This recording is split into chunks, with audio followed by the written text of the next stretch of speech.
Good morning, नमस्कार विद्यार्थी मित्रों। ધોરણ 6 વિષય ગણિત ચેપ્ટર નંબર 13 સમમિતિ ભણી રહ્યા છીએ આપણે। અગાઉના પીરિયડની અંદર સ્વાધ્યાય 13.1 અને 13.2 ભણેલા આપણે। 13.2 ની અંદર પ્રશ્ન નંબર 5 સુધી પહોંચ્યા છે આજે। તો પ્રશ્ન નંબર 5 કરીએ। પાઠ્યપુસ્તક પેજ નંબર 268 રકમ વાંચું છું કે ચોરસ ખાનાવાળા કાગળ પર નીચેના આકાર દોરો। पहलू है एक त्रिकोण जे आडी रेखा पर सममिति होय ऊभी रेखा पर सममिति न होय तेवो आकार दोरो। एमां पहेलानो जवाब करीए आपणे। त्रिकोण छे तो आ रीते आपणे त्रिकोण दोरीए तो आनी सममिति केवी कहेवाय અને ઊભી સમમિતિ કહેવાય। ઓકે, અને ત્રિકોણને આપણે આ રીતે દોરીએ એને કહેવામાં આવે આડી સમમિતિ કહેવામાં આવે।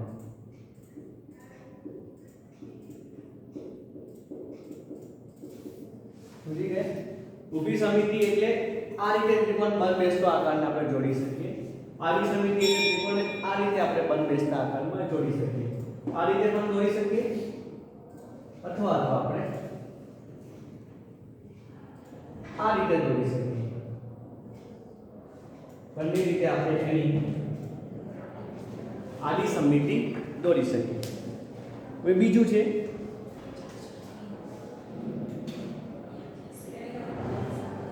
આ આવશે નહીં, આ બંને આવશે આડી સમમિતિ। પછી એક ચતુષ્કોણ કે જે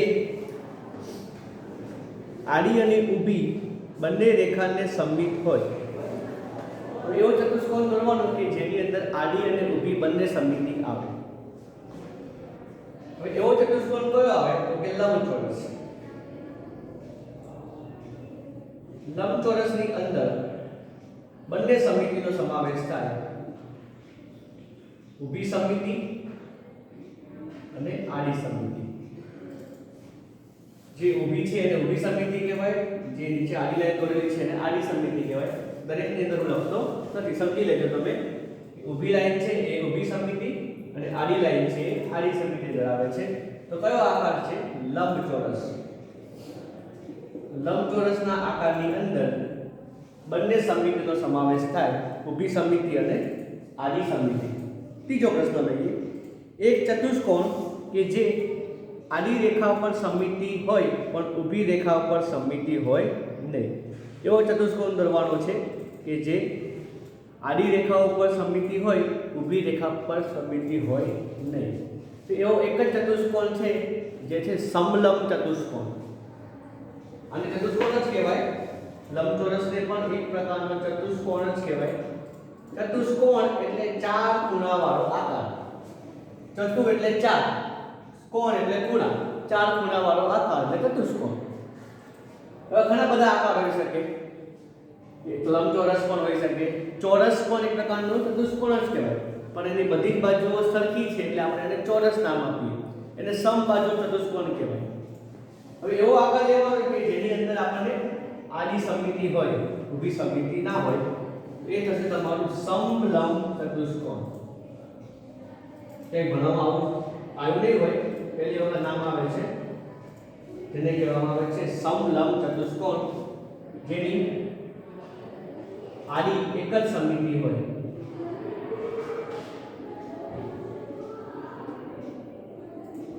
ઊભી સમમિતિ હોય નહીં, નામ છે સમલંબ ચતુષ્કોણ। ગણિતની અંદર એવું છે કે દરેક નામ છે ને એક એક સંલગ્ન છે એટલા પરથી આપવામાં આવે છે। મન ફાવે રમેશ, મનીષ, છગન, મગન એમ આપવામાં આવેલા નથી। જો સમ એટલે સમાંતર, લંબ એટલે લંબ રેખા। આ બંને રેખા સમાંતર છે અને લંબ છે એટલે એને કહેવામાં આવે છે સમલંબ। ચાર ખૂણા છે અહીંયા 1 2 3 અને 4 એટલે ચતુષ્કોણ નામ આપવામાં આવ્યું। નામ થયું સમલંબ ચતુષ્કોણ। સમ એટલે સમાંતર, બે રેખા આ રીતે એકબીજાની સામસામે આવેલી હોય એને સમાંતર રેખા કહેવાય, અને બંને રેખાઓ લંબ હોય, આડી પણ હોઈ શકે છે। આડી રેખાઓ પણ હોઈ શકે છે, પણ અહીંયા લખ્યું છે લંબ એટલે ઊભી રેખા હોવી જોઈએ, એને કહેવામાં આવે છે સમલંબ ચતુષ્કોણ. ચોથી આકૃતિ જોઈએ. ચોથો પ્રશ્ન, એક ષટકોણ જેને બરાબર બે સમમિતિ રેખાઓ હોય. ચોથો પ્રશ્ન લઈએ. ષટકોણ લેવાનું છે અને બે સમમિતિ રેખાઓ હોય.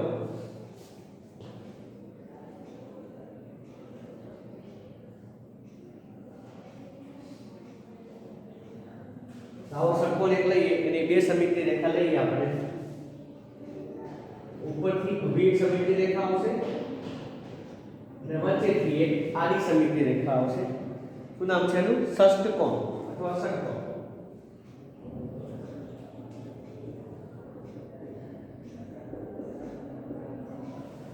જેની ઊભી સમમિતિ રેખા અને આડી સમમિતિ રેખા બંને એક એક છે તેને કહેવામાં આવે છે ષટકોણ. હવે પાંચમું જોઈએ.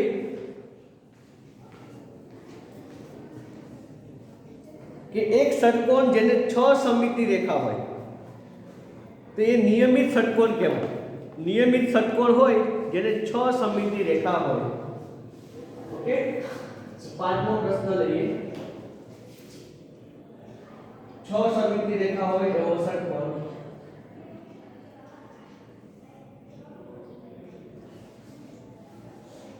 જેની અંદર આપણે વચ્ચેથી એક ઊભી સમમિતિ રેખા આવશે, પછી અહીંયાથી એક આડી સમમિતિ રેખા આવશે, એટલે કુલ બે સમમિતિ રેખા થઈ. દરેક ખૂણામાંથી એક એક સમમિતિ રેખા આવશે.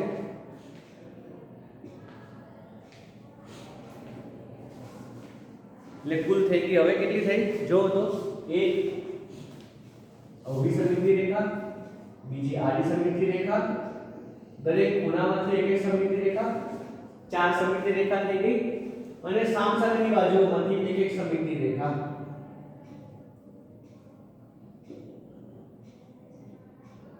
એટલે કુલ 6 સમમિતિ રેખા વાળો ષટકોણ નિયમિત ષટકોણ, એને 6 સમમિતિ રેખાઓ હોય. આગળ કરીએ પ્રશ્ન નંબર 6. અહીંયા સુધી ખબર પડી ગઈ બધાને? પાંચમો પ્રશ્ન.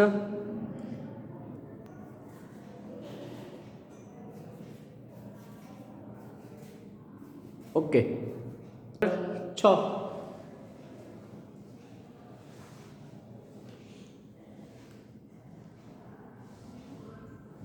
ક્વેશ્ચન 6.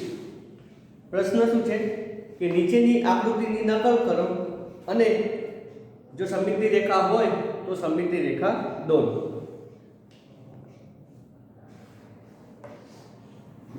હવે આ આકૃતિ છે આકૃતિ નંબર A. આકૃતિ નંબર A ની સમમિતિ રેખા હોય તો દોરવાની છે, ના હોય તો દોરવાની નથી. નકલ કરવાની છે, નકલ થતી હોય તો નકલ કરવાની છે. ઓકે,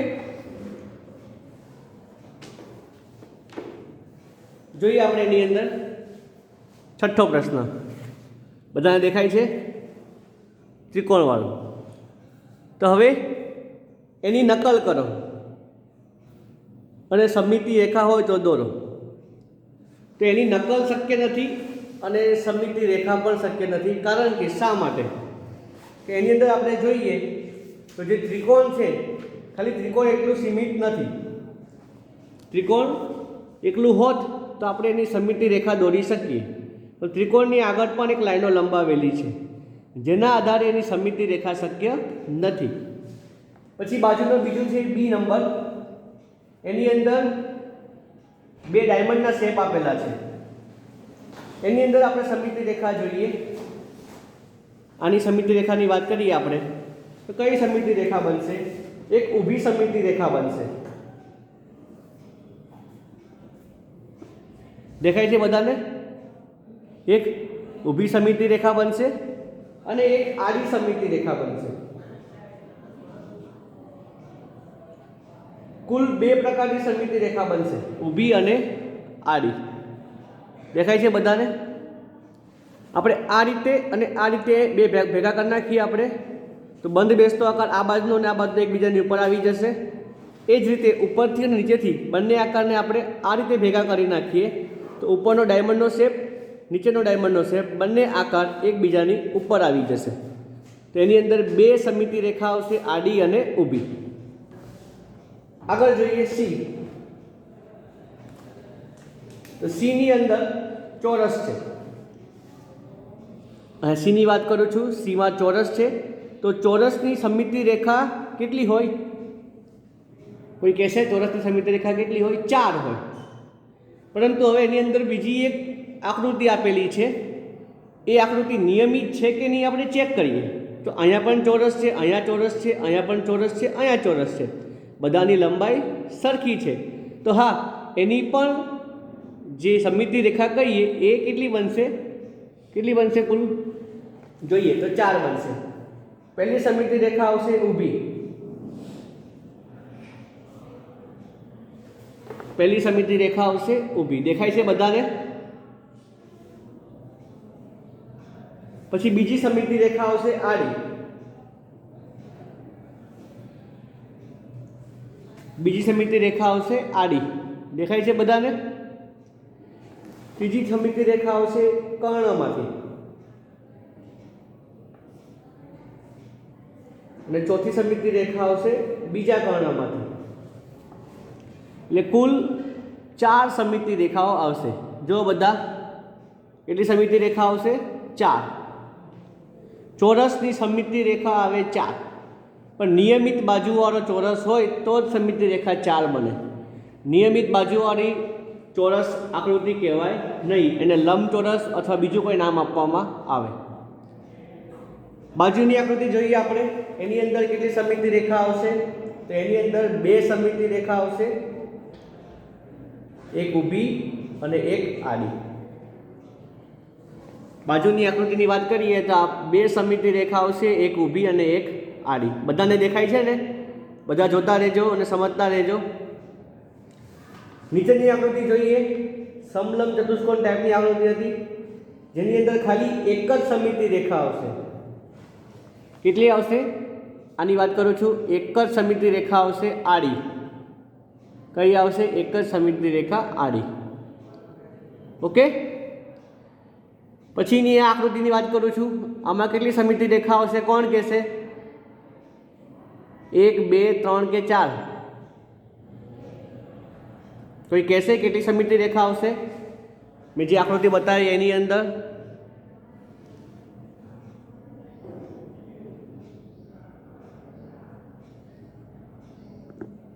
હે?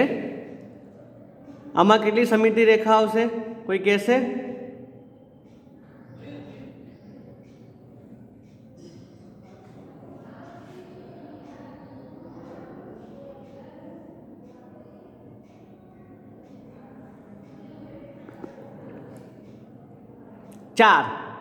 ચાર ના આવે? દેવલ, વિદ્યા, જુઓ તમે. તો અહીંયા આપણે પહેલાં તો પહેલી સમિતિ રેખા આવે ઊભી. ઓકે. ઊભી એટલે આ આકાર આ બાજુનો અને આ બાજુનો આકાર બંને એકબીજાની ઉપર આ રીતે એમ ભેગા થઈ જાય. પછી આવે આડી સમિતિ રેખા, એક ઊભી અને એક આડી. એની કુલ 2 સમિતિ રેખા આવશે. કેટલી આવશે? ખાલી 2 સમિતિ રેખા આવશે. આડી આપણે કરીએ ત્રાસી વિકર્ણમાંથી આ રીતે ત્રાસી સમિતિ રેખા બનશે નહીં. ખાલી સમિતિ રેખા ચોરસમાં જ વિકર્ણવાળી સમિતિ રેખા બને. યાદ રાખજો, વિકર્ણવાળી સમિતિ રેખા છે એ ચોરસમાં જ બને, બીજા એકેયમાં બને નહીં. બાકી દરેકની અંદર આડી અને ઊભી ખાલી સમિતિ રેખા બને. મગજમાં એક વસ્તુ યાદ રાખવાની, ખાલી ચોરસની જ વિકર્ણવાળી સમિતિ રેખા હોય. બીજી કોઈ પણ આકૃતિ આવે જેની અંદર વિકર્ણવાળી સમિતિ રેખા આવે નહીં.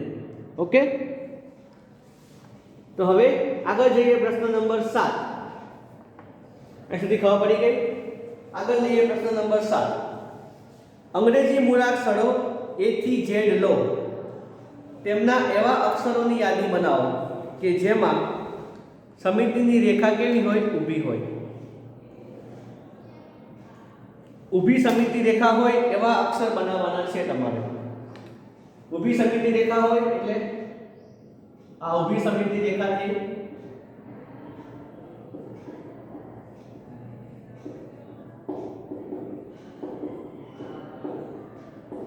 તો આપણે પાઠ્યપુસ્તકમાં પહેલું આપેલું છે એ,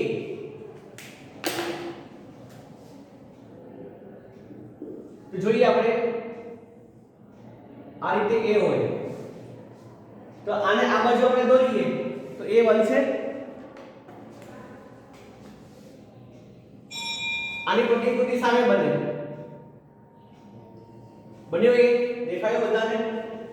બધાને ખબર પડી એ બન્યો? તો હવે એવો કોઈ બીજો આકાર લેવાનો છે કે સામે એની પ્રતિકૃતિ બને અને ઊભી સમિતિ રેખા બને. ABCD ના બધા અક્ષરો ચેક કરીએ આપણે. બી, બી માં એવું બનશે, જોઈએ આપણે બી, બી આકાર લઈએ આપણે, એની સમિતિ રેખા બનાવીએ તો બી,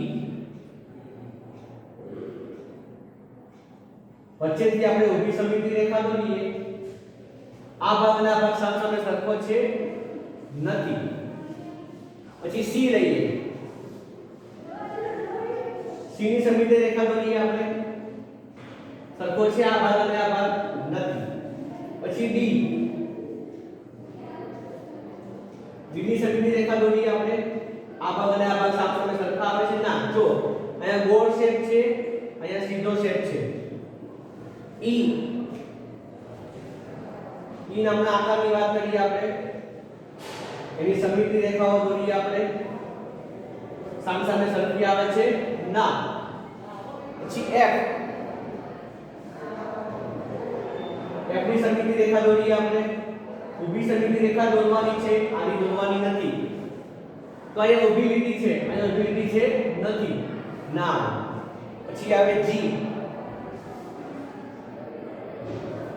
જી ની ચેક કરીએ આપણે, સમિતિ રેખા દોરીએ ઊભી, અહીંયા ગોળ શેપ છે, અહીંયા તો આની લીટી છે, જી માં આવશે નહીં. પછી લઈએ આપણે આકાર એચ, એચ ની સમિતિ રેખા દોરીએ ઊભી, અહીંયા આડી લાઈન છે, અહીંયા આડી લાઈન છે, અહીંયા ઊભી લાઈન છે, અહીંયા ઊભી લાઈન છે, તો એચ આવશે. જવાબની અંદર શું આવશે? અહીંયા આપણે જવાબ લખી દઈશું, તો પહેલો અક્ષર આવશે એચ, કે જે ઊભી સમિતિ ધરાવે છે, એમાં પહેલો અક્ષર આવ્યો એચ. પછી આગળ જઈએ, એચ પછી શું આવે? આઈ. આઈને આપણે વચ્ચેથી ભાગ કરી દઈએ એટલે કે ઊભી સમિતિ રેખા દોરીએ તો જો અહીંયા આડી લાઈન છે, અહીંયા આડી લાઈન, અહીંયા આડી લાઈન, અહીંયા આડી લાઈન, આઈ પણ સમિતિ રેખા ધરાવે છે. એચ પછી શું આવે? આઈ. પછી વાત કરીએ જે, જે સમિતિ રેખા ધરાવે છે, ચેક કરીએ, આ લાઈન અહીંયા આવે છે પણ આ ગોળ શેપ અહીંયા છે નથી, એટલે જે ઊભી સમિતિ રેખા ધરાવતો નથી. જે પછી કે, કે ની અંદર ઊભી સમિતિ રેખા ધરાવે છે, અહીંયા આવો શેપ થયા છે નથી, કે પણ ઊભી સમિતિ રેખા ધરાવતો નથી. પછી એલ, એલ ઊભી સમિતિ રેખા ધરાવે છે, ચેક કરીએ, અહીંયા ઊભી લીટી છે, અહીંયા છે નથી, તો એલ આવશે નહીં. પછી આવે એમ, એમ ઊભી સમિતિ રેખા ધરાવે છે કે નહીં એ ચેક કરીએ આપણે.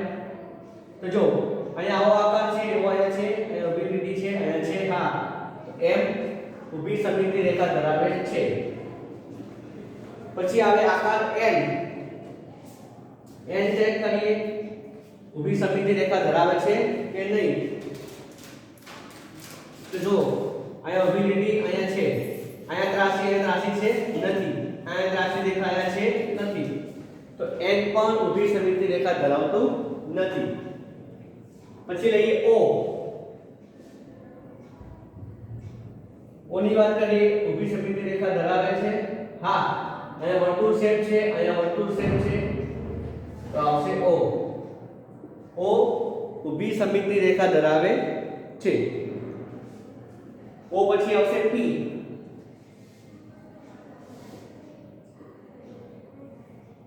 ઊભી સમિતિ રેખા દોરીએ આપણે, તો અહીંયા આની ઊભી લાઈન છે, નવી લાઈન છે નથી, અહીંયા વર્તુળ છે, વર્તુળ છે નથી, તો પી ઊભી સમિતિ રેખા ધરાવતો નથી. પછી ક્યુ, ક્યુ ની વાત કરીએ, વચ્ચેથી ભાગ પાડીએ આપણે, અહીંયા વર્તુળ છે, અહીંયા વર્તુળ છે, અહીંયા આવો એસ છે, અહીંયા આવો એસ છે નથી, એટલે ક્યુ પણ ઊભી સમિતિ રેખા ધરાવતો નથી. પછી લઈએ આર,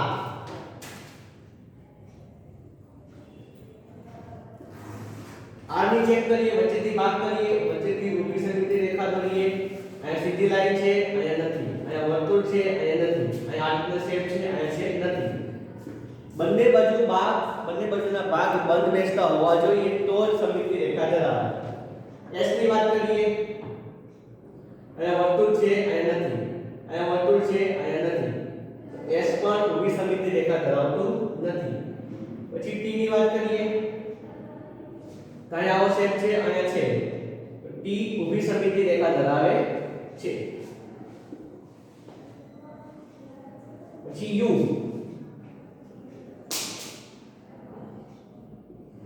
વી, ડબલ્યુ ચેક કરીએ. યુ ઊભી સમિતિ રેખા ધરાવે છે કે નહીં? તો જો અહીંયા આવો શેપ છે, અહીંયા સામે જેવો શેપ છે. યુ,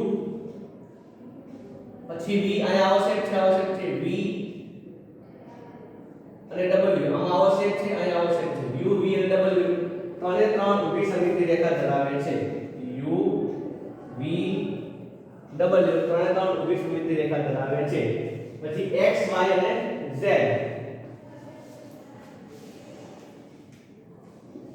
x, y અને z ત્રણે માટે ચેક કરીએ. x વચ્ચેથી ભાગ કરીએ, અહીંયા આવો શેપ છે, સામે એવો શેપ છે, એટલે x ઊભી સમિતિ રેખા ધરાવે છે. y ની વાત કરીએ, y પણ ઊભી સમિતિ રેખા ધરાવે છે. અને z ની વાત કરીએ તો z ઊભી સમિતિ રેખા ધરાવતો નથી. તો કયા કયા અક્ષર થયા અંગ્રેજી મૂળાક્ષરો a થી z ની અંદર? h, i, m, o, t, u, v, w, x અને y આટલા મૂળાક્ષરો છે જે ઊભી સમિતિ રેખા ધરાવે છે. દરેક મૂળાક્ષરો ઉપરથી તમારે કહી શકશો કે કયા મૂળાક્ષરો ઊભી સમિતિ રેખા ધરાવે છે.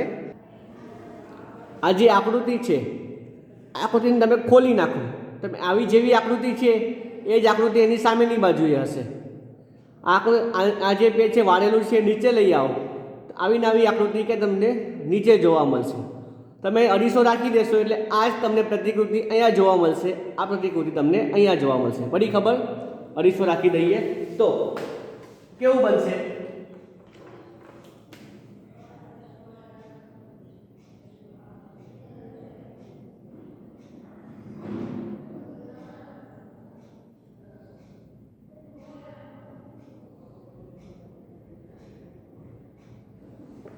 જો બધાને દેખાયું કેવું બનશે? પડી ખબર? અહીંયા ખબર પડી ગઈ? સામેની પ્રતિકૃતિ કેવી બનશે? ઓકે, તો આ રીતે એનો જવાબ આવશે.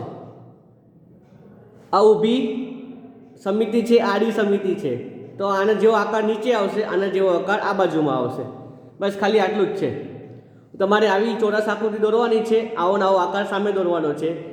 આવી ચોરસ આકૃતિ દોરવાની છે, આવો નવો આકાર નીચે દોરવાનો છે. બધાને દેખાય છે ને? પડી ખબર બધાને? હા કે ના? દેખાય છે બધાને? હા, ઓકે. તો આ રીતે તમારે 8મો પ્રશ્ન કરવાનો છે, સમિતિ રેખા દોરવાની છે. હું આનો જવાબ બોર્ડ ઉપર લખતો નથી, તમને દેખાઈ ગયો ને? ફરી દેખાડું છું, જોઈ લો. 8મા પ્રશ્નનો જવાબ દેખાય છે બધાને? તો બોર્ડ ઉપર હું દોરતો નથી હવે. તો આજે સ્વાધ્યાય 13.2 સુધી રાખીએ આપણે.